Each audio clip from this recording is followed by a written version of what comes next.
All right, turn with me to Joshua. Joshua chapter 6. Joshua 6. I'd like to look at the first 11 verses.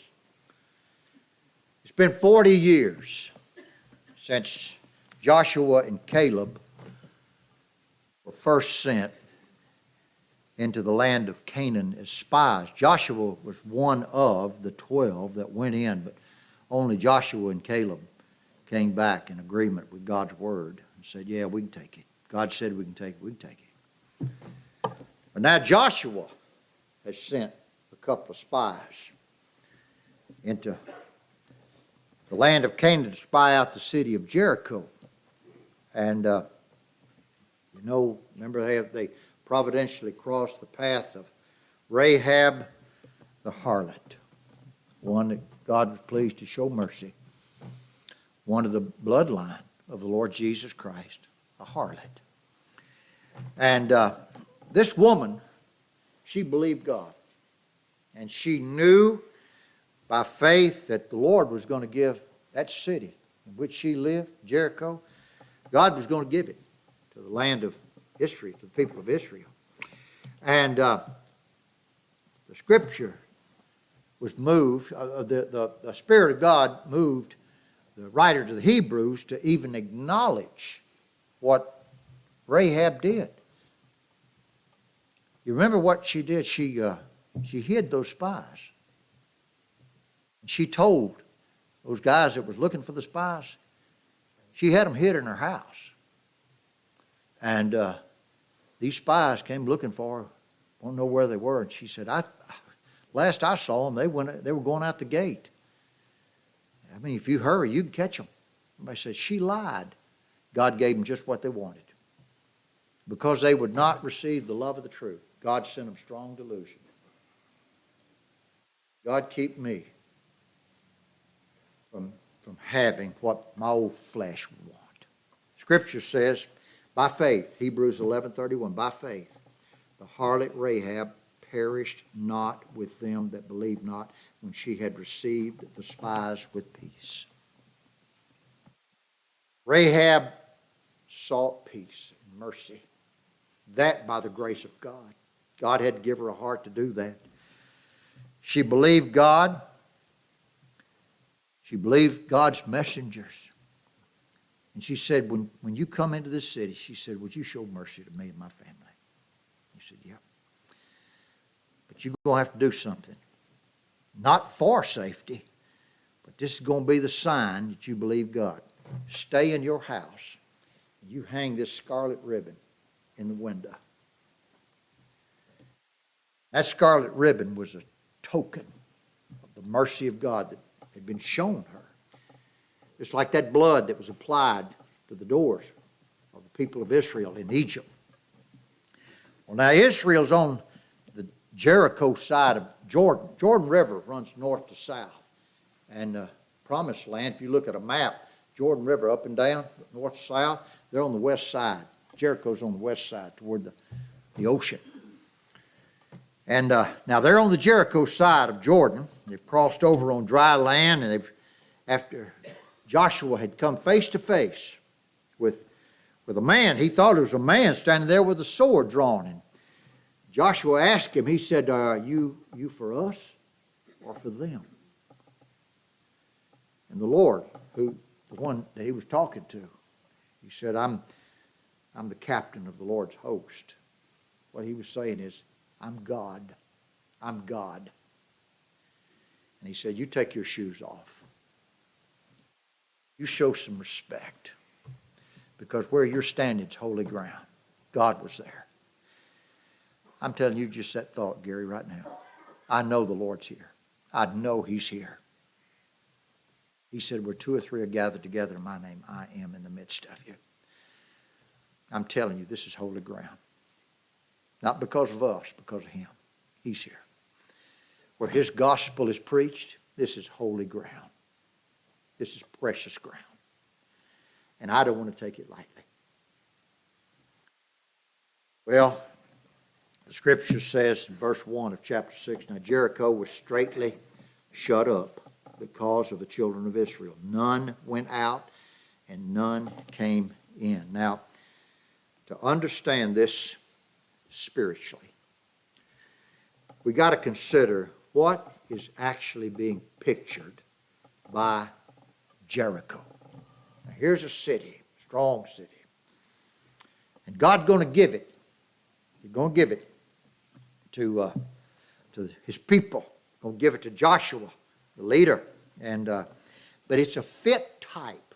It's a fit type of something, of truly one thing, but it's kind of made up in two different points as far as my message is concerned. Number one, it's a picture of this world.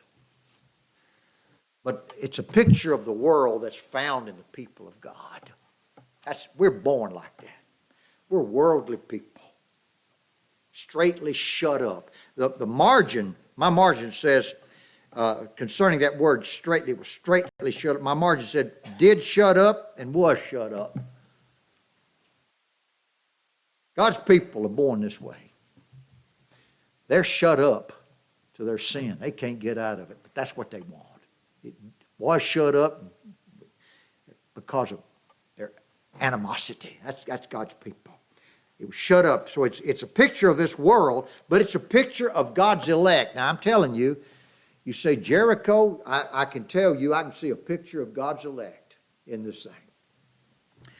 Every vessel of God's mercy before that vessel of mercy is made to behold in regenerating grace the one that we just talked about, the one that's everlastingly loved him. That's a vessel of God's mercy, straightly shut up, chosen children of promise that are barred, angry against God, vessels of wrath, children of wrath, even as others. Here's Jericho. Do you think of Jericho as a picture of God's people, God's remnant before conversion? You know what Jericho thought? We're safe. We got some big walls. Our walls are big, and they're thick, and they're hard, and you can't get in. That's Jericho. Buddy, I'm going to tell you something. Jericho thought that their walls would protect them. I've got some safety. But when Almighty God purposes to lay siege to a soul of his choosing, a soul that he's going to call to himself, even when there's no evidence of desire for peace or a truce with God, even when there's no heart to surrender or bow in humble subjection to the sovereignty of the Lord. I'm telling you, when it pleases God, your walls are coming down. Your walls are going to tumble. Now, you bet that. We're all born in trespasses and sins, walking according to the course of this world, the prince of the power of the air. We all think just like the one who he came to Eve in the garden and lied to her. And we think just like he suggested. He suggested to her, you can doubt God. You can doubt what God says. God's lying to you. Well, I can tell you this, that's how we're all born. But I'll tell you this too, God's ways. Turn to 2 Corinthians 10. 2 Corinthians 10. Yeah, these walls they'll fool you. Walls of Jericho are going to kind of fool the people of Jericho. 2 Corinthians 10, verses 4 and 5. The weapons of our warfare are not carnal, but mighty through God to the pulling down of strongholds, casting down imaginations, and every high thing that exalteth itself against the knowledge of God, and bringing into captivity every thought to the obedience of Christ. Let me ask you this. Do you think there's going to be one of God's elect that he's not going to be able to get? Ain't going to happen. The scripture says back in Joshua 6, verse 2, and the Lord said unto Joshua, Joshua is a picture of Christ. And listen to what it said. See, I have given into thine hand Jericho, and the king thereof, and the mighty men of valor. Doesn't that just make you just want to just shout? I've given Jericho into your hands. I gave you Jericho. These vessels of mercy, the remnant, the elect of God, how did they get to be the Lord's? God the Father gave them to the Lord Jesus Christ. Here the Lord tells Joshua, you see, the Lord said unto Joshua, see, you perceive the city has been given into your hand. Who gave it to him? One who's all powerful. I have given into your hand that everlasting promise from him who is sure and good and right, that which God has appointed according to his counsel. It's going to stand. But I want you to consider something. Though the city was given into the hand of Joshua, we're going to find out here in these verses for the next few minutes that there was something that the people were going to do.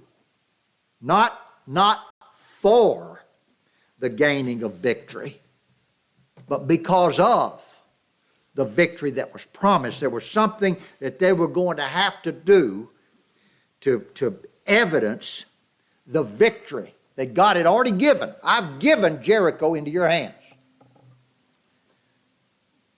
But God's strength is going to be exalted. His power is going to be exalted. God has chosen that. In verses 3 to 5 of Joshua 6, you shall compass the city, all ye men of war, and go round about the city once. Thus shalt thou do 6 days. And 7 priests shall bear before the ark 7 trumpets of ram's horns, and the 7th day you shall compass the city 7 times, and the priests shall blow with the trumpets. It shall come to pass that when they make a loud blast with the ram's horn, and when you hear the sound of the trumpet, all the people shall shout with a great shout, and the wall of the city, shall fall down flat, and the people shall ascend up every man straight before him. Now, here's what's going to happen. The city is given into the hand of Joshua. Done deal. Done deal. It's yours. But to show that the strength of the taking of this city is of the Lord and not Joshua, the man, not by man's power, God told Joshua this is how the battle is going to be won. And everything that God tells him is in opposition to every tried and proven fleshly military tactic.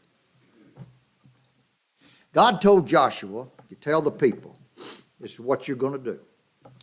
I want you for the first 6 days, I want you to walk around the city one time. And there's going to be 7 priests on those first 6 days, bearing and blowing trumpets of ram's horns. I'm going to say something about those ram's horns in just a minute before the ark.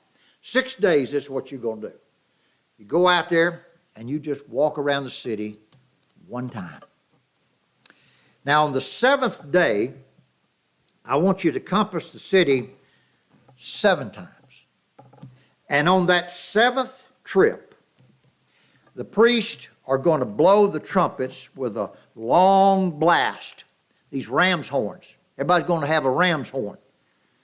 And I want you to blow those trumpets after the 7th trip. on the seventh day. And you blow those ram's horn, and you make it with a long blast. And on that day, the people are going to shout with a great shout, and the walls are going to come down. So, for the first 6 days, that's what they did. They walked around the city one time, and they went back to the camp. Now let me ask you something. Just put yourself in the place of those in Jericho. I don't know how many people were in that group, in the Israelites. Thousands. And what they're doing is they're walking around the city. And there's the Ark of the Covenant, and there's some priests. And these priests have got some ram's horns, and they're blowing these ram's horns, and they walk around for 6 days, one time, and they go back. Now that tactic would probably seem to be as ridiculous as it gets. They're walking around a city, and the people would not shout. You're going to see in just a minute, the people couldn't shout until the last day. But now the trumpets are being blown, those ram's horns are being blown, but that just wasn't the way that you would naturally think that a stone wall, a fortress, I mean, it had to be big walls. Rahab's house was built on it. I mean, I don't know how thick they were, but it was big enough to put a house on.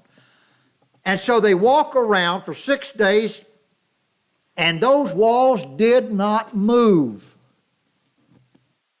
Not one pebble, is it recorded, one pebble fell out. To these people in Jericho, that is the silliest thing that you could possibly do. But let me ask you this, is that not a fit picture of the preaching of the gospel? Now, surely that would appear foolish to the people of Jericho.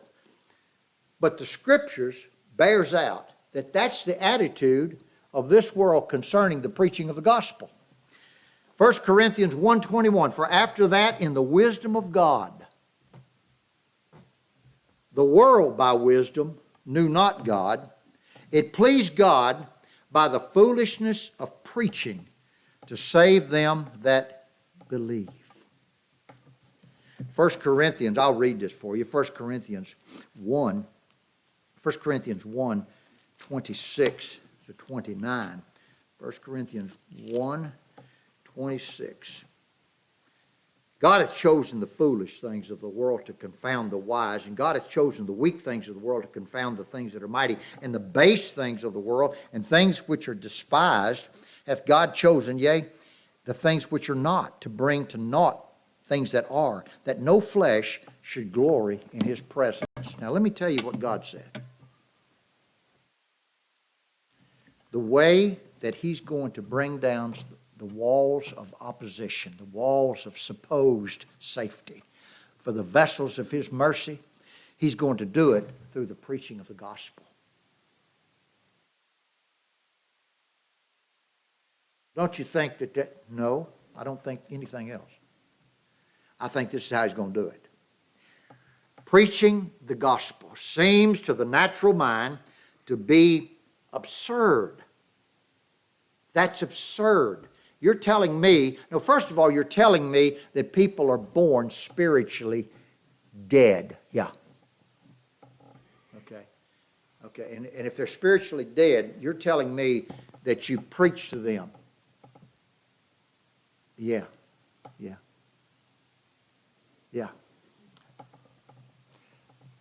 Ezekiel, can these bones live? Lord, you know. Prophesy to them and say unto them, O dry bones, hear the word of the Lord. You say that's ridiculous. It's the truth. And this is how God's going to save his people. Preaching the gospel.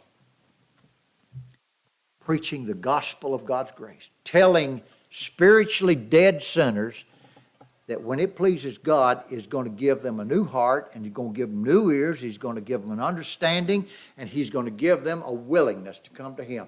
And those that were formerly dead in trespasses and sins, God's going to make them alive. And they're going to hear. You say, that doesn't make sense. That's okay. That's what God said. Romans 1, 15, 16, Paul says, for as much as in me is, I'm ready to preach the gospel to you that are at Rome also, for I'm not ashamed of the gospel of Christ. It is the power of God unto salvation to everyone that believeth, to the Jew first and also to the Greek. Preaching Christ is God's way of pulling down the strongholds of man's rebellion. All to the honor, the glory, and the praise of God Almighty Himself. No flesh is going to glory. Listen, let me tell you something. I'm on the last part. I'm on this page. That's all I got left. I can't tell you, before the Lord was pleased to reveal Christ to me, how many people I gloried in, having led them to Christ. I had notches on my spiritual gun. I can't tell you how many people, man, going out on a Tuesday night, going to go visitation, knocking on doors, making people mad, Kevin. Lead them down the Roman road, putting them under guilt after you read Scripture. You say, now you don't think God's a liar, do you? Well, no. Nobody ever told me that they thought God was a liar. They all, and to get rid of me, I'm telling you, me trying to finagle you and convince you, here's what I'm going to do. I'm going to stand in this pulpit, and I'm going to preach the gospel, and I'm going to believe God. And you know who God's going to save? Everyone that He's everlastingly loved in Christ. He's going to save them, Mitch. He's going to save them. Back in Joshua 6, verse 6. And Joshua the son of Nun called the priests and said unto them, take up the ark of the covenant, and let 7 priests bear 7 trumpets of ram's horns before the ark of the Lord. See, God had instructed Joshua in those first 5 verses. He said, this is what I'm going to tell you to do. This is what you're going to do. And Joshua in verse 6, this is what he told the people. He told them exactly what God said concerning the conquest of Jericho. And there was, I'm sure, there's no doubt in my mind, somebody would say, well, let me ask you this. Have we ever done that before?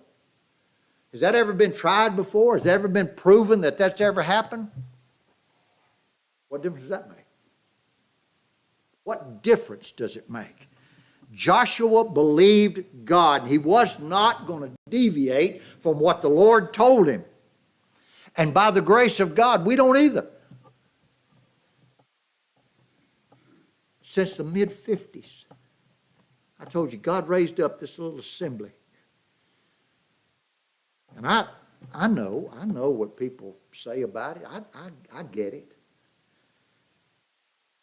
You know why Almighty God has been pleased to leave this little Katy Baptist Church? I've told you before, Katy community. Nowhere. It's nowhere. But God has raised up a candlestick of hope in this place and kept it. And by the grace of God, if the Lord allows me to preach one more time in this pulpit, by the grace of God, I'm going to preach the same thing. I'm going to preach the same message. I'll take a different passage. It'll be the same message. We don't add 2 Thessalonians 2, while I'm making this comment, 2 Thessalonians 2, we don't add our ways to His revelation. We don't do anything other than we proclaim the gospel that proclaims the goodness and mercy of God in the person of the Lord Jesus Christ, according to God's will, God's purpose, God's calling, God's choosing, not yours, not mine. 2 Thessalonians 2, 13, 14. We're bound to give thanks always to God for you, brethren, beloved of the Lord, because God hath from the beginning chosen you to salvation, through sanctification of the Spirit and belief of the truth, whereunto he called you by our gospel, to the obtaining of the glory of our Lord Jesus Christ. God told Joshua, this is what I want you to do. Joshua told the people, this is what we're going to do. The ark, it was a box. It was a box made of what shittim wood's what it's made of, overlaid with gold, and it set forth the very presence of the Lord. God made flesh. And those ram's horns, they picture the humility and the submissiveness of Christ. It was just a ram's horn.